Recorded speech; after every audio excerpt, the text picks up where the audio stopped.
Welcome to the Daily Edge. Steve, Jake, Mark, we are the Noodlebergs. Let's find the edge. That starts with the affirmation. And Dad, you have the affirmation. Yeah, you know, it's funny. You say the Noodlebergs, it sounds like a trapeze act or something like that. You know, like we'll be the Flying Willendas. Today's affirmation. Dude, start that. Roll. I like it, bro. Come on, man. It's fun, man. I like it. I like it. We are the Noodlebergs. We can always edit whatever. Or the Osmonds.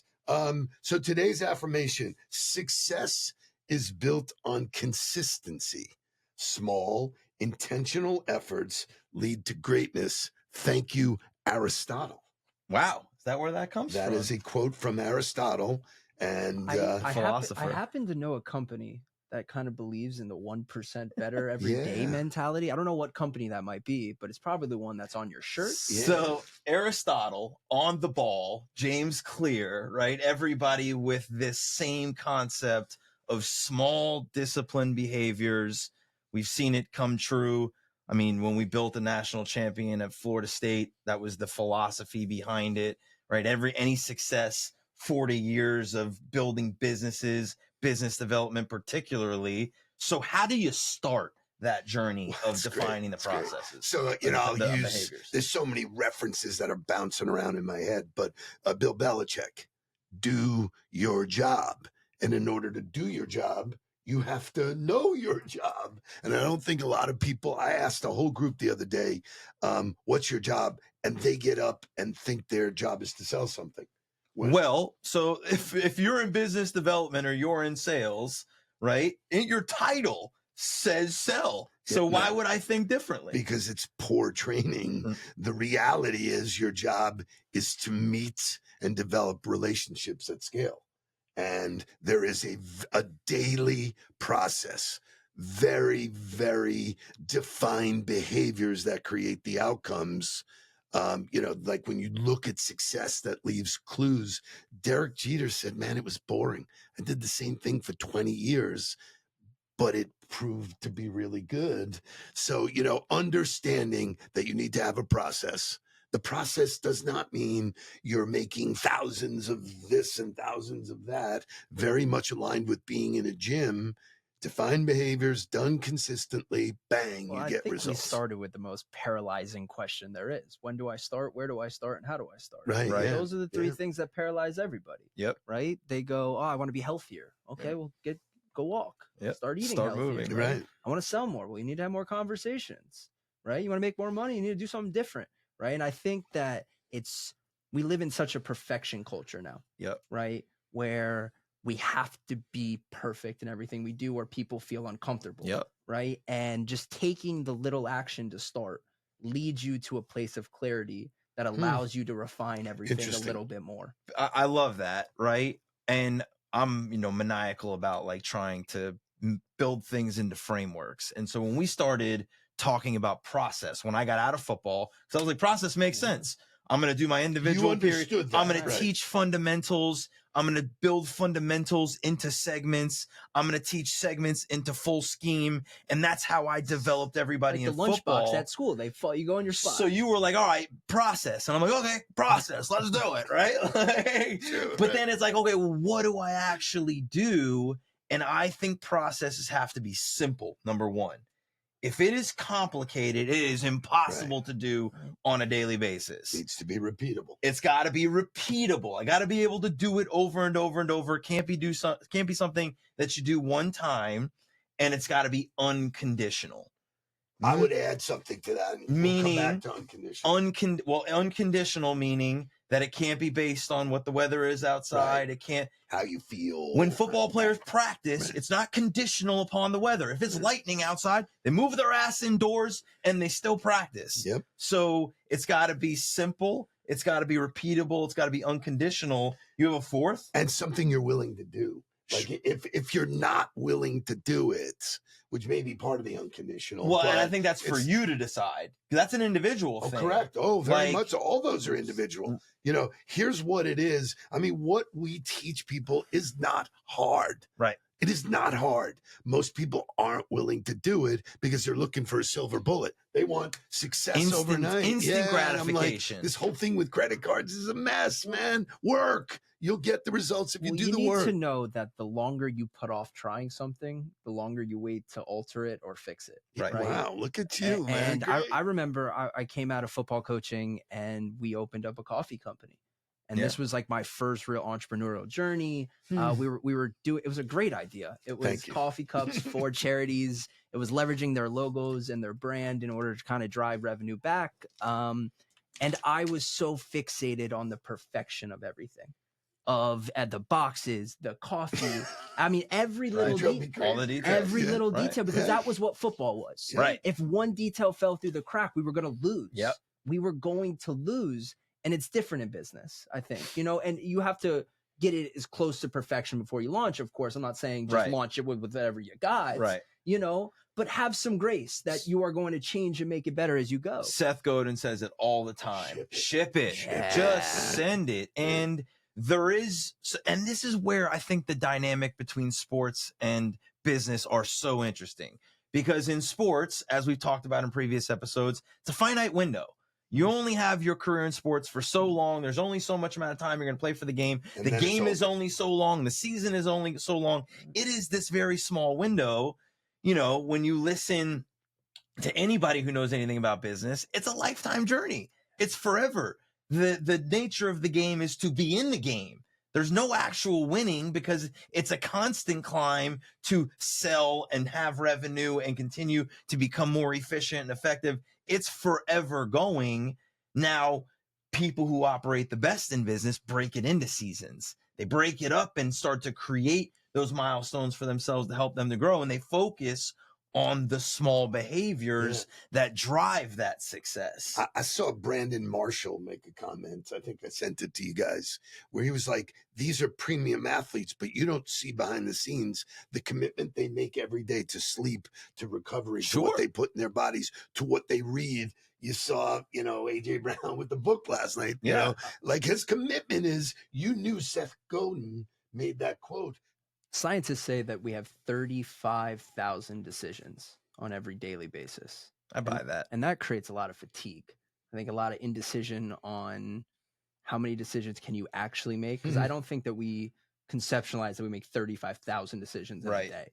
And how do you make sure that you're intentional about the decisions you're making and prioritize the ones that you are thinking a little extra about? Well, so I think that then speaks to like daily small behaviors and process and routine, because as soon as you build the routine, you take the thinking out of it. Right? Like we talked about preparation, performance, paid. The preparation is like writing the workout before you go to the gym. Because if you get to the gym having to think about the workout, that like, now I got to make decisions in the moment. Horrible. Talk about sports, right? Like Tom Brady, not the most gifted athlete to ever step on the field. The reason he was successful, because he prepared his mind to make the decision so that when he saw it, he didn't have to think about it. He could just do it. So like, how do you prepare yourself to not have to make decisions and already have the decisions made? So it's interesting because I never heard that 35,000. I do know that there were, you know, there's thoughts that there's 60,000 thoughts that go through the human brain. And most are negative. And most are negative. So, you know, but speaking specific to this, the first thing is to get those thoughts out of your head and onto paper. You know, whether it's goal setting or for me, daily behavior, that's what the small part is. Take all of this stuff and put it into manageable daily behavior. And, you know, it starts with waking up early. And then everything I do is written down. It's not typical. I just follow the plan. You've always taught us that you don't have to make any more decisions. You don't have to think about it. The decisions are done. Calendar. What do you think and what you do? You made a really complicated game simple for me growing up. You were like, success leaves clues. There's people that have success every day in your life. Start taking things from them. Look at what they do. And when you talk to high performers, they know exactly what they're going to do every day. Right. Like nobody just shows up and goes, all right, what am I going to do on Monday now? If you're a high performer, I don't know any high performer, right? We were talking about it. We were pitching a company and we were talking about it with the leader. And I was like, isn't it amazing that nobody can write down their schedule consistently on a day? Right. Like they are paralyzed, where the first thing that we do with people in time management and go, hey, just write down your day. What do you do? Write down everything you did today. People go, oh. Yeah. Well, you know, Steve Jobs was famous for wearing black T-shirts and black pants What are we wearing today? Yeah. There's no decision. There it is. Boom. And then you go ahead and buy company shoes, man. So it's like we're wearing badass Nikes because it's easy. Boom, Batman, there. Put on the uniform and let's go. And so you talk about you have to make those changes, right? You are where you are right now, and that doesn't mean you're less successful necessarily. We might, I think, expect that you're less successful if you don't follow a certain process and stuff like that. But some people get lucky, and I think that's okay to say. But as you start to make those changes, where does it start? Do you start with your morning routine? Do you start with sales, or is it based on each individual and their priorities? Like where do you really start? I think it starts in the mind. Yeah. Has to start in the mind. Well, but make it more practical. I think it's carpe diem. Own the morning. You have a shitty morning, man. It's going to mess with your whole day. So for me, that's where I started, waking up early, making my bed, drinking something green, all right. reading. Well, let's not send people to like the very end. Because for somebody who has no idea where to start, I think the most important thing, the one thing they need to do is read something good in the morning. Which is what a daily affirmation is. Forget anything else. Right. Why we start the show with an affirmation. Because we're giving people the opportunity to affect the mind. Because if the mind is right, then the body can follow. If the mind is wrong, the body's going to follow, and it's going to follow it in the wrong direction and in the wrong way. So if you have nothing else to do, the simplest small behavior is read one sentence, read one paragraph, read one page of something that's going to help you cultivate a growth mindset, because then everything else can happen afterwards. I love what you said about, and this was literally my journey. I would look at people who were doing what I wanted to do and just ask them, how'd you do that? What makes you do this? I was fortunate to meet Tony Robbins long before he was Tony Robbins. And the guy said something. I felt like my feet were nailed to the floor. Where focus goes, energy flows. I'm using that 25 years later because I want to focus on these good behaviors. Whoever invented the thing multitasking is completely a moron. Right. Because you do two things shitty. So if you focus and you write down James Clear, which was, he's the master at habits. We're talking about successful habits. It's not 1,000 habits. It's actually a few. One. Right? One habit. Right. One thing, and then you can habit stack, right? And you can start to add things on top of it. But like you and I were around a lot of football coaches in our career. You at the University of Florida, me at 5 different schools. And I always thought it was a massive disservice for the kids, for the student athletes, to have a coach that didn't show up at 100 every single time we had a meeting, right? Like, how did I, as a special teams coordinator, regardless of level of ball, FCS to major group of 5, how did I have success at all those places that were relatively the same success? Because every time we had a meeting, I told them, I don't care what's happening at school. I don't care what's happening with your family. I don't care what's happening anywhere else. You can't do anything about that right now. If you're going to be successful with us right here, right now, you need to be here. And if you're not going to be here, just go. Wow. If your girlfriend needs you, if your family needs you, if your school needs you, and that's more important than this right now, go. Don't waste your time being here, because if you're going to be here and have your mind somewhere else, you're fucking all of us. Well, we obviously love Nick Saban, and he's the best football coach of all time. I think he's a Bill Belichick fan. Don't come after one me. of the best sorry, teachers, but he talked about win, right? And I remember you telling me this when you worked with him with the Dolphins, was he had win everywhere. And you go, Coach, what does that mean? Like, why do you keep saying winning, right? And why are you focusing on that? And he goes, no, it actually has nothing to do with the outcome. He goes, what's important now? Right? In this present moment, now, as you are sitting here, what is important? If I'm not prepared for this show, it's not going to be fucking good. Yeah. If we don't come in prepared, you guys will not enjoy the product. That's right. If you're not here in the moment, doesn't matter. With your kids, with your business, so it doesn't matter. You guys bring up an excellent point. There are people that will wake up and say, I don't really feel that great. I'm just going to mail it in today. I'm just going to get through today.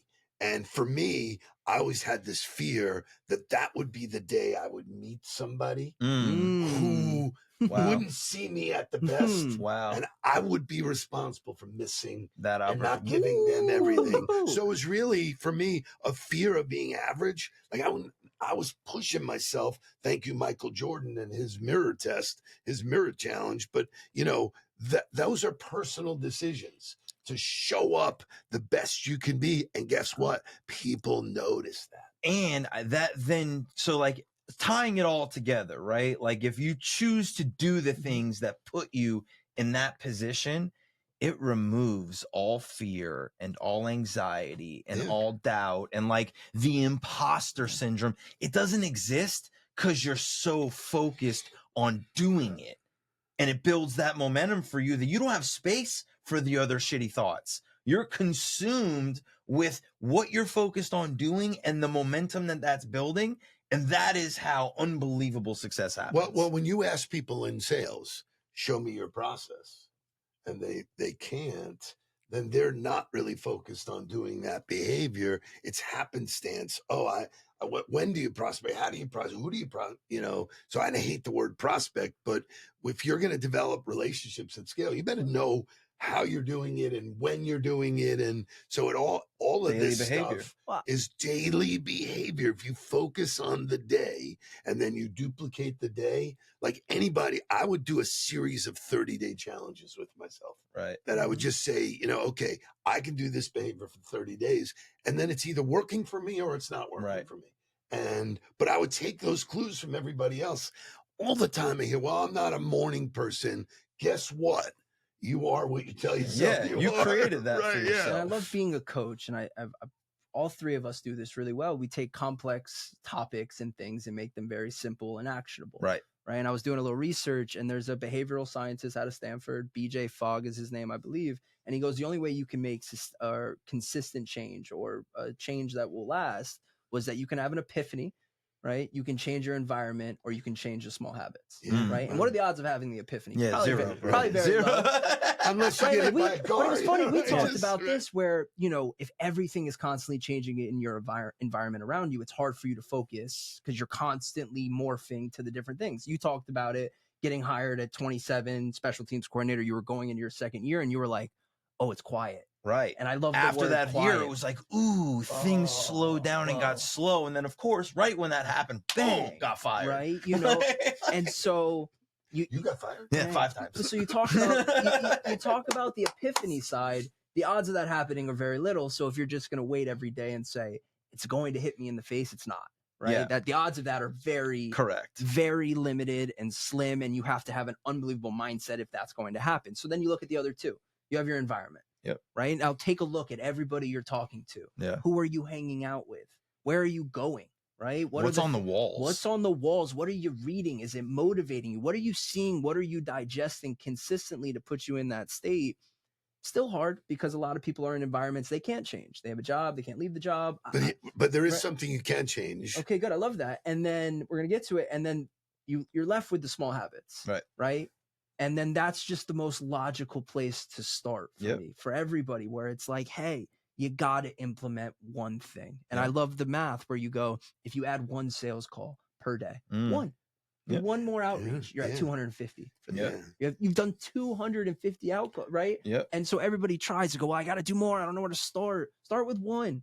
Start with the least common denominator and watch how those stack. Yep. And you have all these successful people writing books, people that are studying human behavior, yet we try to make these monumental changes always. So more is not better. What's better? Better is better. Better is better. Right. So if you get better at these small little things, I remember making a change because I would see people on the phone, my salespeople on the phone, and their eyes were up here and had their feet on their desk. And they weren't concentrating on the task at hand. Right. So I bought mirrors.